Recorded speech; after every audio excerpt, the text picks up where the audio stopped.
Ma'am, recently we have seen your video where you are demonstrating about this ORSL being sold as ERZL. So what is it's actually about, ma'am, and how is it again being sold in the market? So ఇంతకు ముందు ఇవి high sugar drinks ORSL ఇవి okay. ఓఆర్ఎస్గా చాలామంది వాళ్ళ పిల్లలకి ఇవ్వటం వాళ్ళు నష్టపోవటం వల్లే నేను ఫైట్ చేయాల్సి వచ్చింది. ఇవి ఓఆర్ఎస్ కాదు, మనం ఫైట్ గెలిచాము. ఇప్పుడు ఇవి బ్యాండ్, ఎవరన్నా మీకు అమ్ముతుంటే డోంట్ అలౌ దెమ్. ఇప్పుడు ఈ కంపెనీ వాళ్ళు దీనికి ERZL అని స్టిక్కర్ పెట్టి మిగిలిన స్టాక్ని అమ్ముతున్నారు.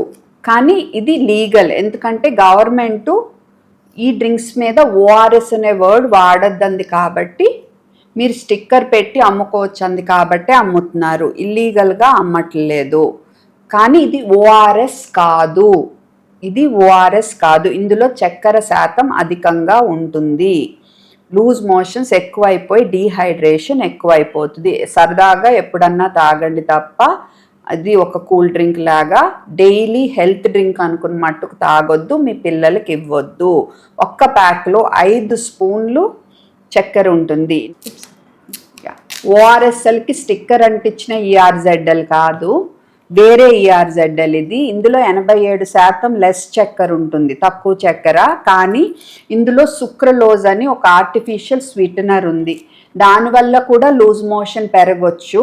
అండ్ ఇంకో విషయం ఏంటంటే ఇది 2 ఏళ్ళలో పిల్లల్లో అస్సలు ఇవ్వకూడదు. ఆ తర్వాత కూడా పెద్దాళ్ళలో కానీ పిల్లల్లో కానీ రోజు తాగటం, 2-3 ప్యాకులు తాగటం, డైలీ హైడ్రేషన్ డ్రింక్ అనుకుని తాగటం, హెల్త్ డ్రింక్ అనుకుని తాగితే మీ పేగుకు సంబంధించిన సమస్యలు పెరగొచ్చు, మంచి బ్యాక్టీరియా చనిపోవచ్చు. ఆ పేగు పుండు వల్ల, ఇన్ఫ్లమేషన్ వల్ల షుగర్ జబ్బు వచ్చే ఛాన్స్ పెరగవచ్చు. ఇన్సులిన్ సెన్సిటివిటీ పెరిగి ఆ షుగర్ జబ్బు వల్ల heart attack risk, stroke risk కూడా పెరగవచ్చు.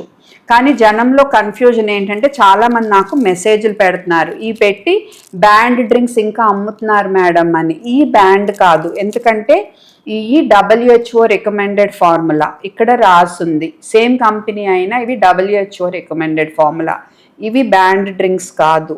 సో మీకు అర్థమైంది అనుకుంటున్నాను.